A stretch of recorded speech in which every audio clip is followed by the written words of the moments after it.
ಕರ್ಕೊಂಡು ಬಾರೋ ತಮ್ಮ ಮಾಸ್ತರ್ನ ಪೇಪರ ಬರಿಲಾಕ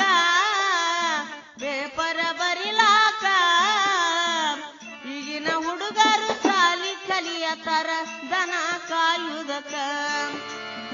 ಈಗಿನ ಹುಡುಗರು ಸಾಲಿ ಕಲಿಯತರ ದನ ಕಾಯುವುದಕ್ಕ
ಓದುದು ಬಿಟ್ಟು ತಲಿಯೆಲ್ಲ ಕೆಟ್ಟು ಹೊಂಟನ ಹಳ್ಳಕ್ಕ